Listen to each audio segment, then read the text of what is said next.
ମଣିଷ ଜୀବନର ନିରାଟ ସତ୍ୟ। ମଣିଷ ଜନ୍ମ ନେଇଥାଏ ଖାଲି ହାତରେ ଏବଂ ଏହି ପୃଥିବୀ ଛାଡ଼ି ଯାଏ ମଧ୍ୟ ଖାଲି ହାତରେ।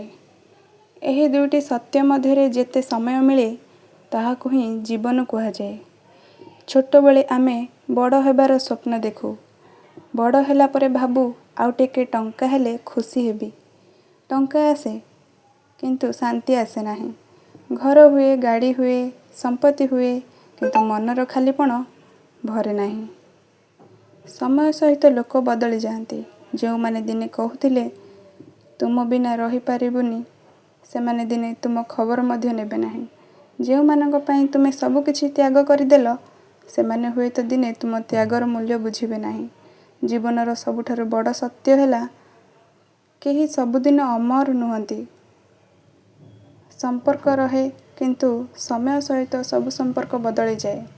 ଧନ ରହେ କିନ୍ତୁ ସବୁଦିନ ରହେ ନାହିଁ। ସୌନ୍ଦର୍ଯ୍ୟ ରହେ କିନ୍ତୁ ବୟସ ତାକୁ ବଦଳାଇ ଦିଏ। କେବଳ କର୍ମ ଓ ଭଲ ପାଇବାର ସ୍ମୃତି ମଣିଷ ଚାଲିଯିବା ପରେ ମଧ୍ୟ ବଞ୍ଚି ରହେ। ମଣିଷ ନିଜ ଜୀବନର ଅଧିକାଂଶ ସମୟ ଅନ୍ୟମାନଙ୍କୁ ଖୁସି କରିବାରେ କଟାଇ ଦିଏ। କିନ୍ତୁ ଶେଷରେ ବୁଝିପାରେ ଯେ ପର୍ଯ୍ୟନ୍ତ ନିଜ ମନ ଖୁସି ନୁହେଁ, ସେ ପର୍ଯ୍ୟନ୍ତ ବାହାରର କୌଣସି ଜିନିଷ ସୁଖ ଦେଇପାରେ ନାହିଁ। ଆମେ ଅନେକ ସମୟରେ ଅହଙ୍କାର କରିଥାଉ, ରୂପ, ଧନ, ପଦବୀ, ଶକ୍ତି କିମ୍ବା ସମ୍ପର୍କକୁ ନେଇ। କିନ୍ତୁ ମୃତ୍ୟୁ କେବେ ଆସିବ ତାହା କେହି ଜାଣେ ନାହିଁ। ମୃତ୍ୟୁ ସାମ୍ନାରେ ରାଜା ଓ ଗରିବ, ସୁନ୍ଦର ଓ ଅସୁନ୍ଦର, ଧନୀ ଓ ଦରିଦ୍ର ସମସ୍ତେ ସମାନ। ମଣିଷର ଜୀବନ ଏକ ପୁସ୍ତକ ପରି। ପ୍ରତ୍ୟେକ ଦିନ ଗୋଟିଏ ନୂଆ ପୃଷ୍ଠା। କେତେକ ପୃଷ୍ଠାରେ ହସ ଥାଏ, କେତେକରେ ଲୁହ, କେତେକରେ ସଫଳତା, କେତେକରେ ବିଫଳତା।